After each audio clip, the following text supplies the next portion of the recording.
لیں جناب، صورتحال بالکل بدل کے رہ گئی ہے۔ سپریم کورٹ کا فیصلہ تو اپنی جگہ پہ، لیکن چیف الیکشن کمشنر جو ہیں وہ سپریم کورٹ کے سامنے اور ان کے فیصلے کے سامنے کھڑے ہو گئے۔ انہوں نے چیئرمین سینٹ کو اور اسپیکر قومی اسمبلی کو خط لکھ دیا ہے کہ جناب اس سپریم کورٹ کے حالیہ فیصلے نے جو الیکشن کمیشن کے اختیارات تھے ان کو سلب کیا ہے، اور یہ اختیار کے الیکشن کب کروانے ہیں، حالات سازگار ہیں الیکشنز کے لیے کہ نہیں، وہ فیصلہ الیکشن کمیشن کرتا ہے۔ لیکن سپریم کورٹ نے اپنے فیصلے میں یہ اختیار اٹھا کے صدر کے حوالے کر دیا ہے، جبکہ صدر کا کوئی تعلق نہیں ہے اس بات کے ساتھ کہ الیکشن کب ہونے کب نہیں ہونے۔ لہٰذا چیف الیکشن کمشنر صاحب نے جو خط لکھا ہے چیئرمین سینٹ کو اور قومی اسمبلی کے اسپیکر کو، ان سے استدعا کی گئی ہے کہ نئی قانون سازی کریں، اس ایکٹ میں ترمیم کریں جس میں، اور اس میں جو اختیارات ہیں سارے وہ الیکشن کروانے کی جو پروپرائٹری ہے رائٹس ہیں وہ صرف اور صرف الیکشن کمیشن کے پاس ہونے چاہیے۔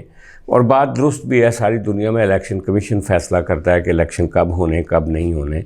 تو یہ جو خط لکھا ہے انہوں نے اس میں یہ انہوں نے لکھا ہے کہ جناب کہ 1 مارچ اور 4 اپریل کے عدالتی فیصلوں نے الیکشن کمیشن کو آئینی اختیار سے محروم کر دیا ہے۔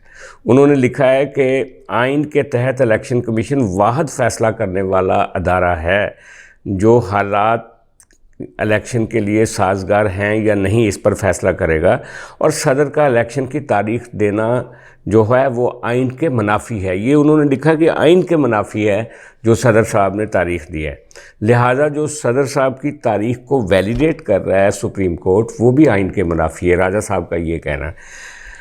سکندر سلطان راجہ صاحب نے اپنے خط میں مزید کہا ہے کہ الیکشن کمیشن کا اختیار کسی اتھارٹی کے ماتحت نہیں، واقعی وہ ایک آئینی طور پہ خود مختار ادارہ ہے۔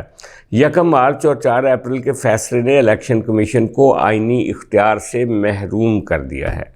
چیف الیکشن کمشنر نے اسپیکر اور چیئرمین سینٹ کے نام لکھے گئے خط میں کہا کہ الیکشن کمیشن نے صاف شفاف انتخابات انعقاد کرنے کی کوشش کی۔ خط میں کہا گیا کہ ان مثالی کوششوں کی معاونت نہیں کی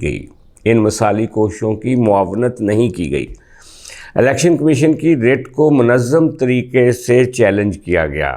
عملی طور پر الیکشن کمیشن کے اختیار کو ختم کر دیا گیا ہے۔ خط میں چیف الیکشن کمشنر نے کہا ہے کہ الیکشن کمیشن نے ڈسکا الیکشن دھاندلی میں ملوث افراد کے خلاف سخت کارروائی کی، جس کے بعد محکمانہ کارروائی کو ایک طرف رکھ دیا گیا، یعنی اس کارروائی کے اوپر کوئی محکمانہ کارروائی نہیں ہوئی جو کہ ایک بہت ثابت شدہ دھاندلی تھی۔ چیف الیکشن کمشنر نے اپنے خط میں کہا ہے کہ انتظامی افسران کو یہ پیغام گیا ہے ان فیصلوں کے ذریعے، یہ جو سپریم کورٹ کے فیصلے ہیں، کہ وہ سنگین بے ضابطگی کے باوجود فیصلوں کے پیچھے چھپ سکتے ہیں۔ الیکشن کمیشن کی ریٹ پر بری طور سمجھوتا کیا گیا ہے۔ خط میں کہا گیا ہے کہ الیکشن کمیشن نے توہین پر نوٹسز جاری کیے۔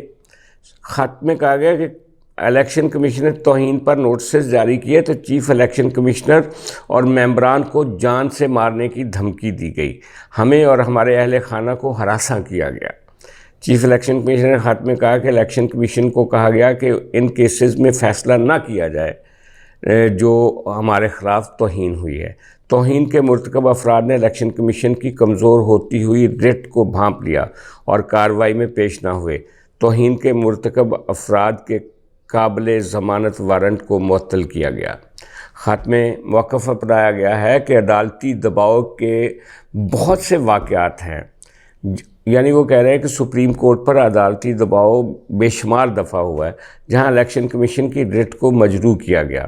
سوال پیدا ہوتا ہے کہ کیا ایسے ماحول میں الیکشن کمیشن صاف شفاف انتخابات کرا سکے گا؟ چیف الیکشن کمشنر نے اپنے خط میں مزید کہا کہ کیا انتظامی سیاسی نمائندے اور ادارے کمیشن کو سنجیدگی سے لیں گے؟ کیا موجودہ حالات میں ان اداروں اور انتظامیہ کے ذریعے پنجاب خیبر پختونخوا میں صاف شفاف انتخابات کرائے جا سکتے؟ یہ بڑے انہوں نے ویلڈ کویسچن پوچھے۔ لہٰذا انہوں نے تجویز دی ہے کہ وہ جو الیکشن ایکٹ ہے اس میں ترمیم کی جائے اور سپریم کورٹ کے اختیارات اس کو واپس دیے جائے۔ یہ وہ پنڈورا باکس ہے نیا جو کہ جسٹس بندیال کے فیصلوں کے نتیجے میں پیدا ہوا، اور اب سپریم کورٹ کے سامنے پارلیمنٹ تو تھی ہی، کابینہ تو تھی ہی، اور پی ڈی ایم کی جماعتیں تو تھیں، لیکن اب الیکشن کمیشن ایک باقاعدہ پارٹی بن کے سپریم کورٹ کے سامنے کھڑا ہو چکا ہے۔